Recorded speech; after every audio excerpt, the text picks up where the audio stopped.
मुल्क के सबसे बड़े सूबे के इक़्तिदार का मरकज लाहौर के महफूज तरीन इलाकों में से एक डिफेंस में हुकूमती जमात तहरीक इंसाफ के नामजद वजीर का घर, जहां मौजूद है सूबे के सियाह सफेद के मालिक वजीर आला पंजाब सरदार उस्मान बुज़दार, जिनकी ऐन नाक़िले कत्ल की वो लर्ज़ाखेज़ वारदात सामने आई है कि जिसने शहर इक़्तिदार को हिला कर रख दिया। सब्सक्राइब करें धरती न्यूज यूट्यूब चैनल, पास ही मौजूद बेल आइकन को दबाएं और रहें धरती की हर खबर से बाखबर। नामजद सूबाई वजीर असद खोकर के भाई मुबशिर खोकर को ऐन इस वक्त गोलियां मारकर कत्ल किया जाता है जब वजीर आला पंजाब इनसे मिलकर अपनी गाड़ी में बैठकर रवाना होने लगते हैं। कातिल की मकतूल से क्या दुश्मनी थी, उसने कत्ल करने के लिए ये वक्त ही क्यों चुना?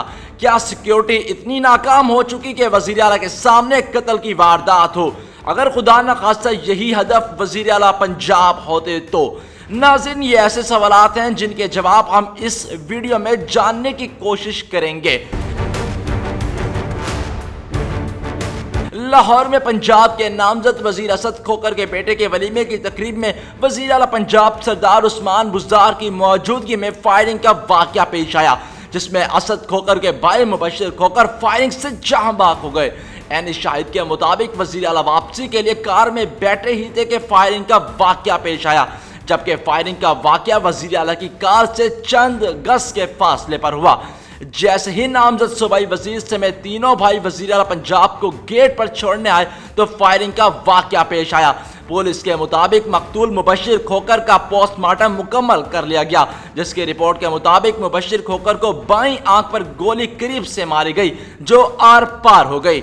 कत्ल की तहकीकात में मुलजिम ने सनसनीखेज इंकशाफात किए हैं। मुलजिम का कहना है कि उसने अपने चचा के कत्ल का बदला लेने के लिए मुबशिर को कत्ल किया।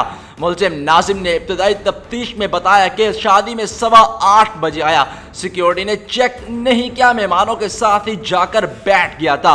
मुलजिम नाजिम का कहना है कि असद खोकर भाई मुबशिर 2 मरतबा मेरे पास से गुजरे। जब वजीर आला पंजाब वापस जाने लगे तो तीनों भाइयों साथ थे। मैं वजीर आला पंजाब के पीछे पीछे मार्केट से बाहर आया। जब वजीर आला पंजाब गाड़ी में बैठे तो मुबशिर खोकर पर फायरिंग कर दी। मुलजिम नाजिम का मजीद कहना था कि जिस पिस्टल से फायर किया वो लाइसेंस याफ्ता था और 40,000 का खरीदा था और पहले भी कत्ल केस में जेल काट कर आया हूँ। कत्ल की मंसूबाबंदी भी खुद की। पुलिस की जानिब से एक तहकीकात जारी है, लेकिन ये वाक़या ज़ाती दुश्मनी का शाखसाना होने के बावजूद मुल्क के सबसे बड़े सूबे के वजीर आला की सिक्योरिटी पर भी बेशुमार सवालिया निशान छोड़ रहा है। अगर सिक्योरिटी की सूरत हाल यही रही तो खुदा न खास्ता कल को कोई बड़ा हादसा भी पेश आ सकता है।